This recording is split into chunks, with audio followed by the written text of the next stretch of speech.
میں کہتا ہوں یوسف کو اللہ نے کتنا علم دیا ہے. اللہ کی قسم یہ سورہ یوسف اتنی جتنی سیدنا یوسف خوبصورت تھی، یہ قصہ بھی اتنا خوبصورت ہے. اس میں اتنے سبق ہے ایک ایک آیت میں. اور میں نوجوانوں کو ضرور کہوں گا کہ ایک مرتبہ سورۃ یوسف کا ٹھہر ٹھہر کے ترجمہ پڑھیں، آپ کو زندگی کتنی راہیں ملیں گی کہ آپ حیران ہوں گے کہ ہم زندگی میں بھولے ہی تھے. بتائیے یوسف فتنے میں گئے کہ نہیں؟ پہلا فتنہ بھائیوں کے حسد کا. ایک لمحے کے لیے سوچئے کہ بھائیوں نے کیسے دھکا دیا ہوگا، کیسے ایک دوسرے کو کہا ہوگا تم دھکا دو، تم مارو، کیسے پھینکا ہوگا، کیا بیتی ہوگی یوسف کے ساتھ. لیکن بہانے پھر کون بناتا ہے؟ اگر کسی کو پیاس ہی نہ لگے تو کوئی جاتا کنویں کے پاس. پیاس کس کی طرف سے ہوتی ہے؟ ڈول ڈالا نکلا ہے. دوسرا فتنہ عزیز مصر، اس کی بیوی کا فتنہ. فتنے میں آ گئے نا. اللہ بھی سچا کیا نا، قمیض کو دیکھ کے فیصلہ ہوا نا، چھوٹا بچہ ہی بول کے گواہی دیا نا، جیل چلے. خواب کس کی طرف سے آتی ہے؟ وہ دو لوگوں کو جو خواب آئی تھی یہ بہانہ تھا اصل میں یوسف کی عقل کی رعنائی ثابت کرنے کا کہ اللہ نے اس کو تعویل رؤیا کی صلاحیت دی ہے، دونوں کی خواب کی تعبیر کی. اور پھر بادشاہ کو خواب آئی کس کی طرف سے؟ کوئی زبردستی خواب لا سکتا ہے؟ پھر ایک اور فتنہ، بھائی سامنے آ گئے. آج کل کا موقع ہوتا تو کیا کرتے، سامنے بھائی ہیں لیکن محسوس نہیں کروائے. اور بھائیوں کو کہا کہ آپ کا اور بھی کوئی بھائی ہے؟ کہا اور بھی ہے. کہا اس کو لاؤ پھر ملے گے. اناج ایسے نہیں ملے گا. اس کو لائے، ٹوپا رکھا. آخر وہی بات جو بھائیوں کی عادت تھی انہیں کر دی. کہتے ہیں اصل میں یہ اکیلا چور نہیں، اس کا ایک اور بھی بھائی تھا، اس نے بھی چوری کی تھی. اللہ سن رہے ہیں بھائیوں سے، اس کا ایک پہلے بھی بھائی تھا، اس نے بھی چوری کی تھی. اور قرآن کیا کہتا ہے؟ فَأَسَرَّهَا يُوسُفُ فِي نَفْسِهِ وَلَمْ يُبْدِهَا لَهُمْ. یوسف کو سمجھ تو آگے لیکن دل میں رکھے اظہار نہیں کیا. پھر کیا ہوا؟ وہ قمیض جو بھائی لے کے آئے تھے باپ کے پاس کہ اکلہ الذئب، بھیڑیا کھا گیا، اور ساتھ روتے آئے تھے. مفسرین لکھتے ہیں اگر رونا دھونا کسی کی سچائی کے دلیل ہو تو سب سے سچے یوسف کے بھائی ہوتے. یہ رونا دلیل نہیں ہے سچے ہونے کی، دلائل سے انسان سچا ثابت ہوتا ہے. پھر کیسی کمال کی یہ ایک واردات ہے، کتنا عقل مند یہ بھیڑیا ہے. اس نے غصے میں دور سے بھاگ کے آیا ہوگا، پکڑا ہوگا، لیکن پاؤں سے پکڑا ہوگا کیونکہ کپڑے نہ خراب ہو جائے نا، دانت لگے گی پھٹ جائے گا، قمیض کسی کے کام نہیں آئے گی. اس نے پہلے روکا ہوگا اتارو قمیض، یا اس نے بڑے آرام سے اتاری ہوگی چلو کسی کے کام ہی آ جائے، چلو کسی کے کام آ جائے. اس پہ خون لگا نہیں ہے، اس کو کاٹا ہی نہیں ہے. ہو سکتا ہے کہ جب وہ کھا رہا ہوگا نعوذ باللہ من ذالک، اس نے جلدی سے دیکھا تو جو منہ میں خون ہے وہ قمیض میں تھوڑا سا گر گیا ہوگا. یعنی کیسی کہانی گھڑی انہوں نے. یہی قمیض آئی سیدنا یعقوب رو رو کے وَبِيَضَّتْ عَيْنَاهُ، آنکھوں کا نور کھو بیٹھے. پھر یہی قمیض بنیامین کے پاس ہوتی تھی. بنیامین کو جب روکا تو قمیض بھی ساتھ ہی تھی. پھر اسی بات کو ہی یوسف نے کہا اذهبوا بقميصي هذا فألقوه على وجه أبي يأتي بصيرا.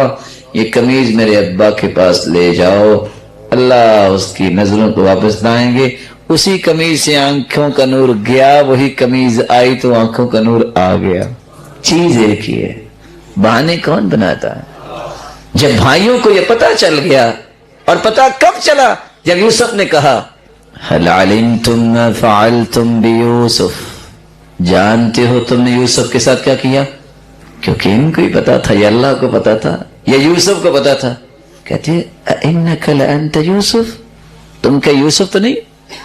قال انا يوسف وهذا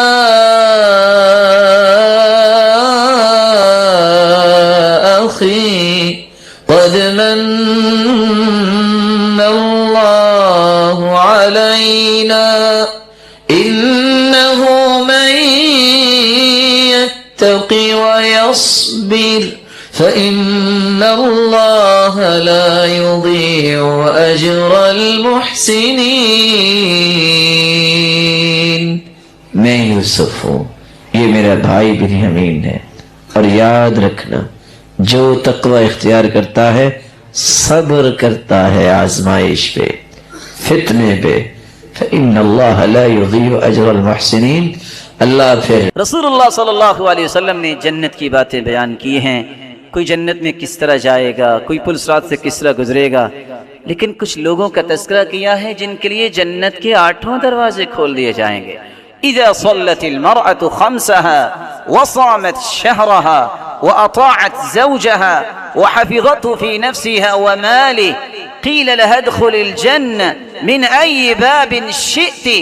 جس عورت کو اللہ توفیق سے نماز دے، 5 نمازوں کی پابند بن جائے، روزے رکھنے والی ہو رمضان المبارک کے، خامد کی اطاعت کرنے والی ہو، اور خامد کے مال اور اس کی اولاد کی حفاظت اور اس کی تربیت کرنے والی ہو، اور اپنی عزت کی حفاظت کرنے والی ہو، قیامت کے دن ہوگا رب تعالیٰ فرمائیں گے جنت کے 8 دروازے کھلے ہیں، میری بندی جس دروازے سے چاہتی ہو جنت میں چلے جاؤ۔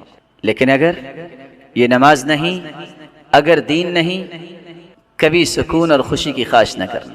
اس لیے تو سلف صالحین کہا کرتے تھے انی لأعصی وأرى أثره في أهلي ودابتي، گناہ مجھ سے ہوتا ہے، کمی اور کوتاہی میرے اندر ہوتی ہے، میں گھر جاتا ہوں، اس کی نحوست اور اس کے اثرات میری بیوی پہ بھی نظر آتے ہیں، میں سواری پہ بیٹھتا ہوں تو وہ بھی بدکنے لگ جاتی ہے، مجھے سمجھ آتی ہے کہ کوئی کمی مجھ سے ہوئی جس کے اثرات گھر والوں پہ اور سواری پہ نظر آ جائے۔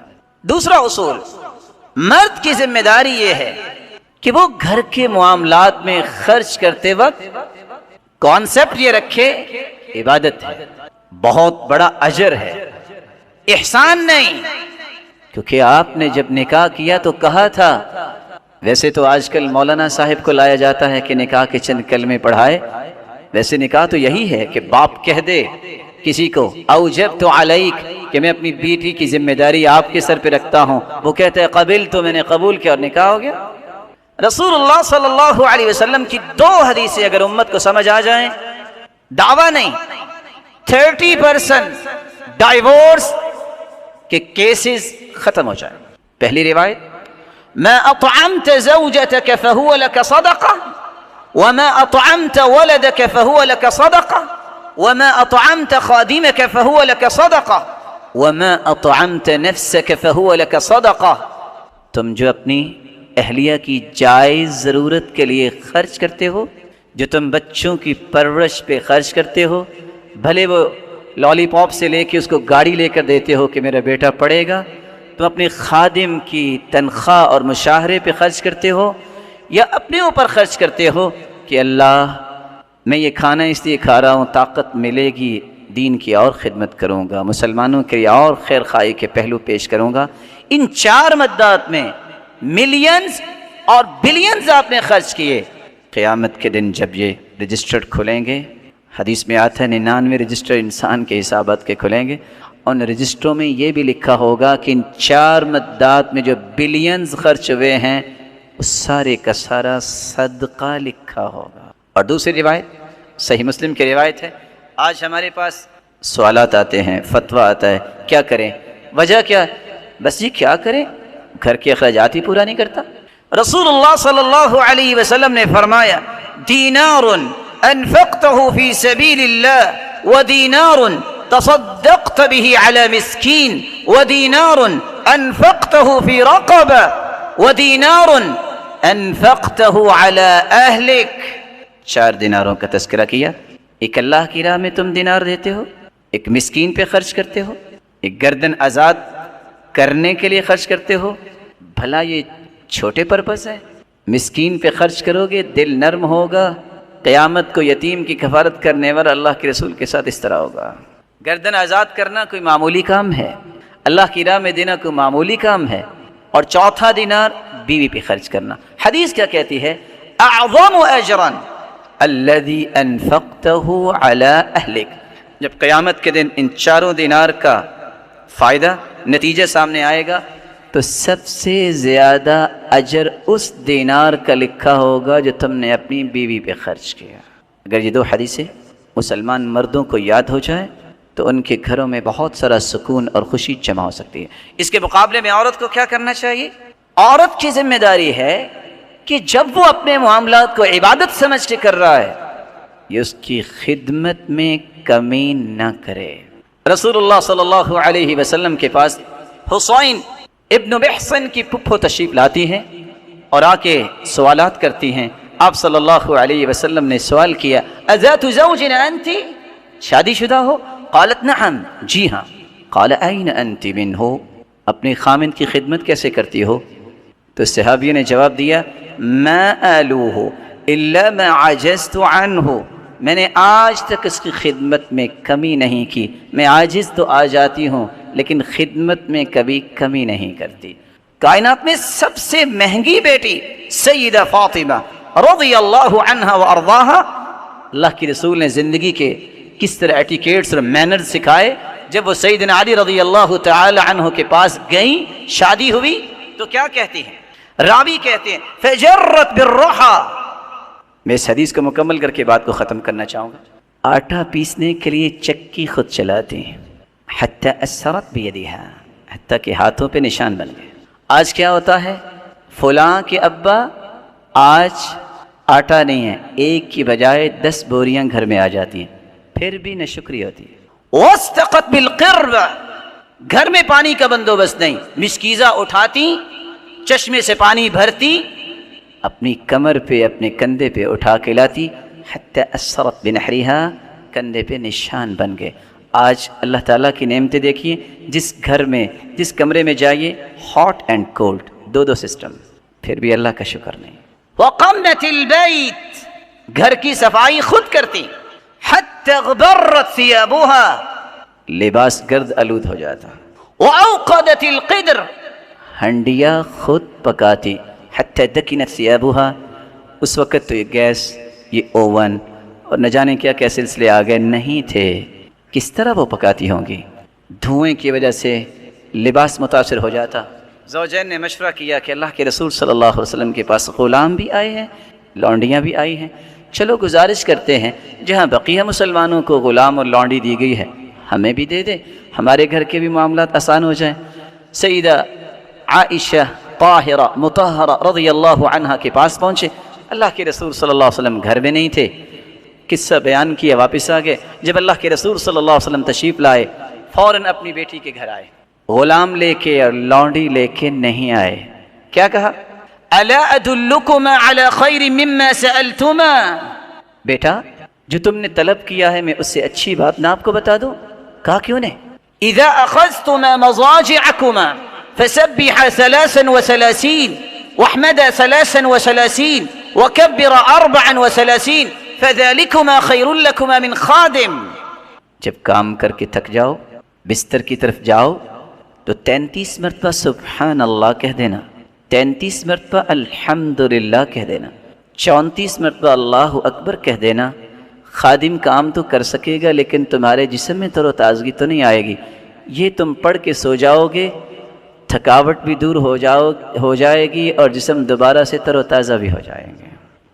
اور اس کا ایک اور فائدہ جو دوسری حدیث میں ہے، من سبح اللہ 33 وحمد اللہ 33 وکبر اللہ 33، جو 33 مرتبہ سبحان اللہ کہتا ہے، 33 مرتبہ الحمدللہ کہتا ہے، 33 مرتبہ اللہ اکبر کہتا ہے اور 100 کا عدد پورا کرنے کے لیے یہ کلمات کہتا ہے، لا الہ الا اللہ وحدہ لا شریک لہ، لہ الملک ولہ الحمد وہو علی کل شیء قدیر، 100 پورا ہو جاتا ہے۔ کفرت عنہ خطایاہ وان کانت مثل زبد البحر، سمندر کی جھاگ کے برابر بھی کسی کے گناہ ہوں تو اللہ رب العزت اس کے سارے گناہوں کو معاف کر دیتے ہیں۔ لیکن یہ کب سکون اور خوشی ملے گی؟ جب یہ خامند کی خدمت کرے گی۔ اگر وہ کہے پانی لے آؤ اور آگے سے کہے آپ کو زیادہ چوہدری تو نہیں ہے، میں بھی تو فلاں چوہدری کی بیٹی ہوں، پکڑ لو یہ سامنے پڑا ہے، کیسے سکون آئے گا؟ بصیرت نہیں، حکمت نہیں، کبھی سکون نہیں آتا۔ میں ایک مثال دے کے بات کو ختم کرتا ہوں۔ ایک شخص نے کسی عالم سے یہ مسئلہ سنا، ادخال السرور فی قلب مسلم صدقہ، کسی مسلمان کے دل میں خوشی پیدا کرنا یہ بہت بڑا صدقہ ہے۔ اور اس نے یہ بھی حدیث سنی، تبسمک فی وجہ اخیک لک صدقہ، کسی مسلمان کو مسکرا کر ملنا یہ بھی بہت بڑا صدقہ ہے. اس لیے سلف دعا کیا کرتے تھے اللہم اجعل بسمتی عادہ، اللہ مسکرانا میری عادت بنا دے. وہ حدیثی عبادہ، میری گفتگو اتنی پولائٹ بنا دے میری ہر بات عبادت بن جائے. وہ حیاتی سعادہ، زندگی کے یہ گنتی کے ایام اے اللہ سعادت کی زندگی دے دے. وہ موتی شہادہ، اگر موت تو آنی ہی ہے لیکن میرے مالک مجھے شہادت کی موت دینا. خیر اس شخص کو اللہ تعالیٰ نے جب سننے کا موقع دیا اس نے کہا، حدیث میں آتا ہے وَابْدَأْ بِمَنْ تَعُولُ، جب کوئی چیز خرچ کرنے لگو تو سب سے پہلے گھر والوں پہ خرچ کرو. وَابْدَأْ بِمَنْ تَعُولُ، اس نے کہا میں سب سے پہلے تو پھر اپنی بیوی کو ہی خوش کرتا ہوں.